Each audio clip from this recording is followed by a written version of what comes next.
Semoga yang subscribe diberikan rezeki melimpah dari jalan tak terduga. Dan yang like komen, dimudahkan jalannya menuju surga di hari akhir nanti. Siapa yang tak mendengar nama Qorun? Dia adalah seorang sosok kaya raya di zaman Nabi Musa yang namanya melegenda hingga sekarang. Kisahnya diabadikan dalam Al-Quran, bahkan menjadi peribahasa atau ungkapan di masyarakat guna menggambarkan seseorang yang mirip dengan tabiatnya atau menisbatkan harta yang ditemukan terpendam dalam tanah sebagai harta Qorun. Qorun adalah miliarder kaya raya yang hidup sejaman dengan Nabi Musa. Saking kaya rayanya, Qorun setiap kali keluar dari rumahnya, ia didampingi dengan 300 pelayan laki-laki dan 300 pelayan perempuan. Qorun juga dikawal oleh 4.000 pengawal yang diiringi 4.000 binatang ternak ditambah 60 ekor unta yang khusus membawa kunci-kunci gudang penyimpanan harta kekayaannya itu. Itu dilakukan semata-mata sebagai bentuk kesombongan bahwa dialah manusia paling kaya, paling terhormat, dan memiliki pengikut setia. Ia merasa lebih mulia dibandingkan Nabi Musa alaihissalam. Orang-orang tentu saja akan penasaran seberapa banyak harta kekayaan Qorun jika pengawal dan pembawa kunci gudang kekayaannya sebanyak itu. Lalu berapa banyakkah harta yang dimiliki Qorun yang disimpan di dalam gudangnya tersebut? Sebelum saya melanjutkan, dimohon untuk menonton video ini sampai selesai supaya tidak ada kesalahpahaman dalam memahami isi cerita, serta mohon bantu channel ini semakin berkembang dengan cara tekan subscribe dan silakan tinggalkan like serta komen positifnya. Semoga dukungan pemirsa Risalah Kehidupan bernilai pahala dan menjadi wasilah dimudahkannya segala urusan pemirsa sekalian. Pemirsa Risalah Kehidupan, di zaman sekarang banyak orang yang mengistilahkan rezeki yang tak terduga dengan istilah harta Qorun. Lalu dari manakah sumber harta kekayaan Qorun yang sangat luar biasa itu? Serta di manakah Qorun dan hartanya ditenggelamkan? Siapakah Qorun dan bagaimana kisahnya dengan Nabi Musa? Qorun merupakan kaum Nabi Musa alaihissalam. Disebutkan oleh Ibnu Jurayj, nama lengkap Qorun adalah Qorun ibnu Yashar, ibnu Qahis, ibnu Lawi, ibnu Yakub. Ia merupakan putra paman atau sepupu Nabi Musa alaihissalam. Pasalnya, Nabi Musa alaihissalam sendiri adalah putra Imran, sedangkan Imran adalah putra Qahis. Dengan kata lain, Qorun masih satu kakek dengan Nabi Musa alaihissalam, yakni kakek Qahis. Ia adalah umat Nabi Musa yang taat. Tidak hanya memiliki banyak harta, Qorun juga termasuk orang yang cerdas dan berilmu. Ia menguasai ilmu duniawi dan ilmu ukhrawi, dan tercatat bahwa Qorun adalah ahli di bidang kimia. Dirinya tercatat sebagai ahli kitab Taurat setelah Nabi Musa. Kepandaian Qorun dalam ilmu agama membuat dirinya sering disebut dengan ilmu nawir, atau orang yang memberi cahaya dan penerangan. Suaranya terkenal merdu dalam membaca kitab Taurat. Selain itu, Qorun juga lihai dalam berbisnis. Ia mengetahui trik investasi yang menguntungkan, serta jalur perdagangan internasional yang strategis di zamannya. Kekayaan Qorun begitu banyak, sebagaimana tercatat dalam surat Al-Qasas ayat 76. Sesungguhnya Qorun termasuk kaum Musa, tetapi dia berlaku aniaya terhadap mereka. Kami menganugerahkan kepadanya perbendaharaan harta yang kunci-kuncinya sungguh berat dipikul oleh sejumlah orang-orang yang kuat. Dalam riwayat Kaisamah disebutkan, kunci gudang kekayaan Qorun dibutuhkan 60 bigol atau sejenis kuda kecil. Ukuran kuncinya sebesar jari, bahannya terbuat dari kulit, dan setiap kunci digunakan untuk satu gudang. Maka keluarlah Qorun kepada kaumnya dalam kemegahannya. Para ulama tafsir menjelaskan Qarun keluar dengan mewah diiringi dengan 300 gadis berbaju merah dan 4.000 kendaraan kuda. Tak heran, iring-iringan Qarun itu mengundang decak kagum mereka yang gandrung terhadap harta kekayaan. Sebagaimana yang terekam dalam ayat Al-Quran, moga-moga kiranya kita mempunyai seperti apa yang telah diberikan kepada Qarun. Sesungguhnya ia benar-benar mempunyai keberuntungan yang besar. Quran Surat Al-Qasas ayat 79. Namun tak sedikit kaumnya yang mengingatkan. Ingatlah ketika kaumnya berkata kepadanya, janganlah engkau terlalu bangga, sesungguhnya Allah tidak menyukai orang-orang yang terlalu membanggakan diri atau farihin. Ulama menafsirkan istilah farihin di sana juga berarti takabur, zolim, berbuat kerusakan, arogan, dan tak mau bersyukur terhadap nikmat. Qarun dikisahkan memiliki ribuan kuda yang berisikan emas dan perak. Bila keluar rumah, Qarun selalu berpakaian mewah dan dikawal 600 pelayan dan diiringi 4.000 ekor kuda serta 60 ekor unta yang membawa kunci-kunci gudang kekayaannya. Namun, sayangnya Qarun kemudian membangkang pada Nabi Musa dan menjadi pengikut setia Fir'aun. Mengenai dari mana asal-usul kekayaan Qarun, ada beberapa riwayat yang memberitahukan tentang asal-usul kekayaan Qarun. Sumber pertama menyebutkan bahwa jauh sebelum memiliki kekayaan, Qarun hanyalah seorang lelaki miskin yang tidak mampu menafkahi keluarganya. Anaknya sangat banyak. Lalu suatu ketika Qarun datang kepada Nabi Musa. Ia meminta Nabi Musa alaihi salam untuk mendoakannya agar Allah memberikan harta benda yang banyak. Qarun juga meminta Nabi Musa mengajarinya ilmu kimia dan ilmu-ilmu kehidupan lainnya. Qarun dikenal sebagai orang yang soleh dan mengikuti ajaran Ibrahim dengan baik, sehingga tanpa pikir panjang, Nabi Musa alaihi salam menyetujui permintaannya. Allah Subhanahu wa ta'ala mengabulkan doa Nabi Musa. Qarun diberikan kecerdasan luar biasa dan menguasai ilmu yang telah diajarkan kepadanya. Qarun menguasai teori dan praktik pembuatan emas permata dan beragam perhiasan mewah lainnya. Ia juga pakar dalam ilmu arsitektur, rancangan bangunan, penataan kota, dan lain sebagainya. Tidak lama setelah itu, hidupnya berubah. Qarun pun hidup dengan bergelimbang harta. Ribuan gudang yang dimilikinya penuh dengan emas dan perak. Namun, sayangnya, keberuntungan yang didapatkannya membuatnya gelap mata. Qarun mulai hidup dengan penuh pamer, keangkuhan, dan penuh kesombongan. Kekayaan yang diberikan Allah Subhanahu wa ta'ala membuatnya lupa dengan Sang Maha Pemberi. Qarun merasa lebih terhormat dan mulia dibandingkan Nabi Musa.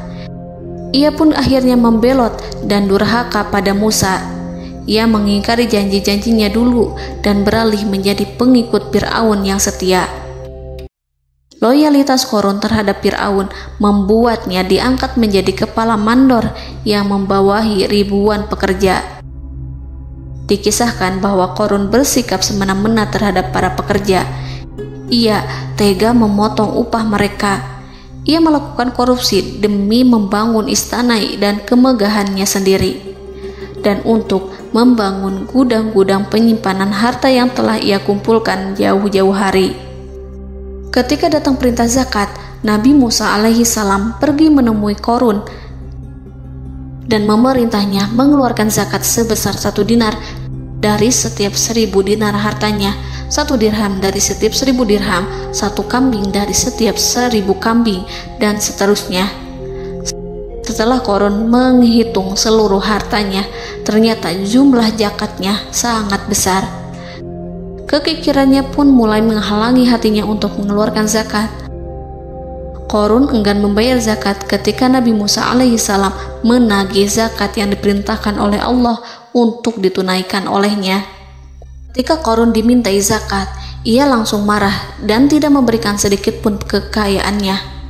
Dia berpikir bahwa harta kekayaan yang dimilikinya didapat dari hasil kerja dan usahanya, dan tidak ada kaitannya dengan siapapun, termasuk Allah Subhanahu wa Ta'ala. Janji Qarun untuk lebih taat beribadah dan membantu sesama jika diberi kekayaan oleh Allah dilupakannya. Dia mempergunakan kekayaannya tersebut dalam kesesatan, kezoliman, dan permusuhan, sehingga membuatnya menjadi sombong dan terlena. Orang-orang beriman pada masa itu sering menasihati Qarun untuk bersyukur atas nikmat yang telah Allah berikan, tetapi dia tidak mengindahkan nasihat tersebut. Dari sikapnya tersebut sudah jelas bahwa Qarun tidak membutuhkan nasihat kebenaran, bahkan merasa tidak takut dengan ancaman Allah. Sebab Qarun merasa sudah memiliki segalanya. Qarun merasa dirinya hebat dan pintar serta punya banyak pengikut setia, punya banyak pengawal dan merasa aman karena dekat dengan Raja Fir'aun. Qarun berkata, "Sesungguhnya aku mendapatkan harta ini karena ilmu yang ada padaku." Qarun sangat sombong. Ia merasa hartanya didapatkannya sendiri tanpa campur tangan dan kehendak Zat yang Maha Kaya, yakni Allah Subhanahu wa Ta'ala. Apakah Qarun lupa ataukah ia tidak tahu bahwa Allah telah membinasakan orang-orang sombong sebelumnya yang bahkan lebih kuat darinya, yang lebih kaya darinya, yang lebih banyak pengawalannya, lebih kokoh dan tak terkalahkan dibanding dirinya? Karena terdorong sifat kikir dan angkuh, maka Qarun membuat rencana untuk melakukan tipu daya agar dia terlepas dari kewajiban membayar zakat. Dia ingin menjatuhkan nama baik dan citra baik Nabi Musa. Kemudian dia mengumpulkan tokoh-tokoh konglomerat Bani Israel. Ia berkata kepada mereka, "Wahai saudara-saudaraku, terhadap apa yang diperintahkan Musa untuk membayar zakat, apakah kalian akan mematuhinya? Sekarang dia hendak mengambil harta yang ada di tangan kalian, maka pikirkanlah suatu cara untuk menghindari perintahnya." Para pembesar-pembesar yang dipanggil kemudian menjawab, "Wahai paduka Qarun, engkau lebih besar daripada kami. Kami akan melakukan apapun yang kau inginkan."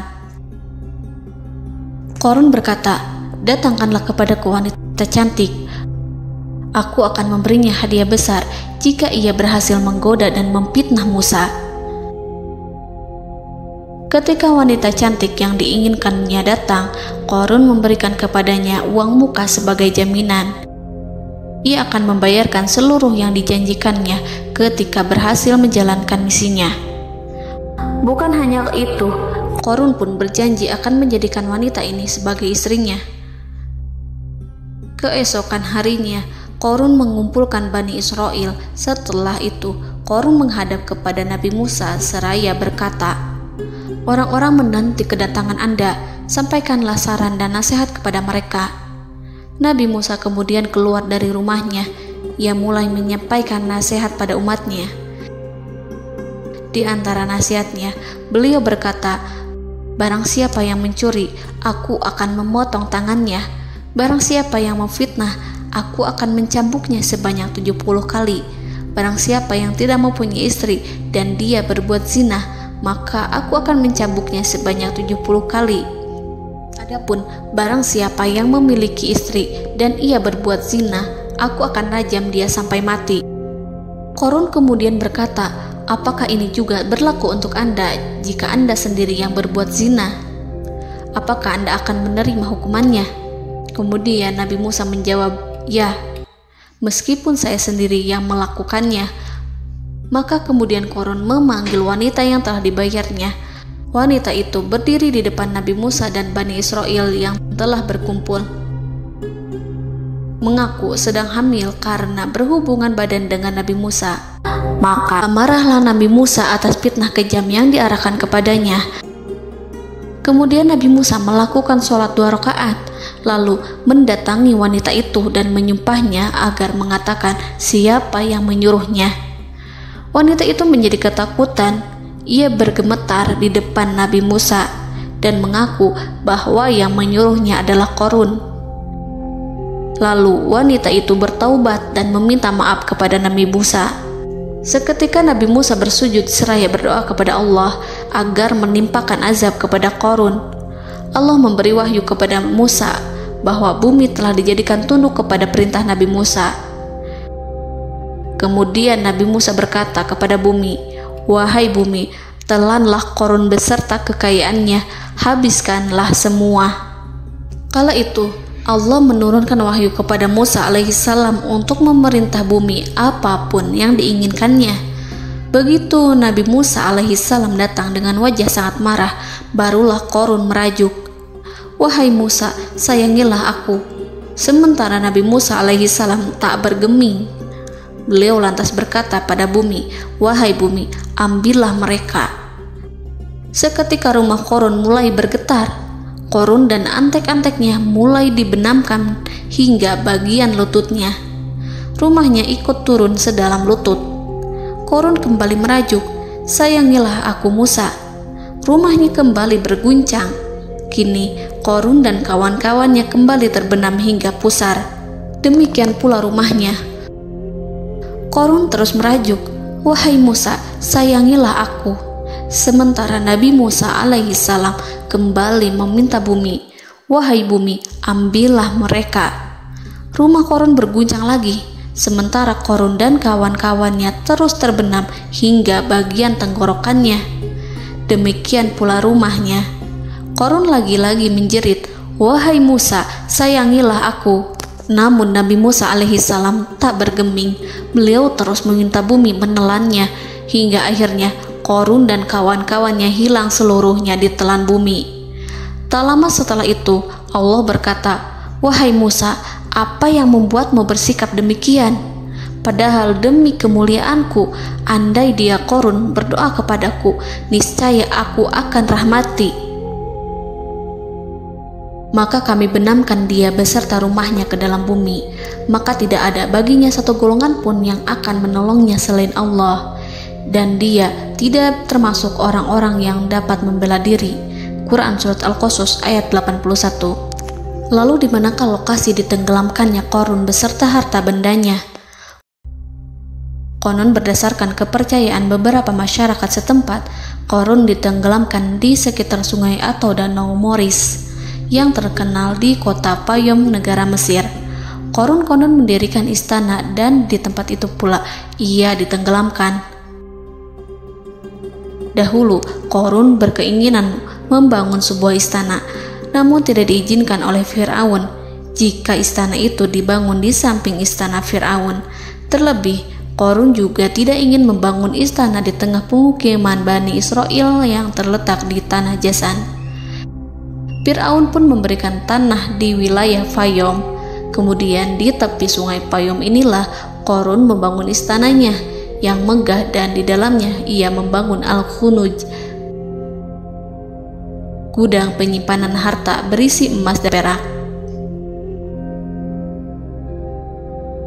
Salah satu bukti arkeologis yang dapat dijumpai di lokasi tersebut adalah runtuhan bangunan yang diduga sebagai tempat tinggal Qarun yang berjarak sekitar 2 km dari Danau Qarun. Menurut beberapa sumber, bangunan yang masih berdiri kokoh tersebut adalah benteng yang dibangun oleh Qarun. Namun ada juga yang mengatakan bahwa bangunan tersebut adalah tempat tinggalnya.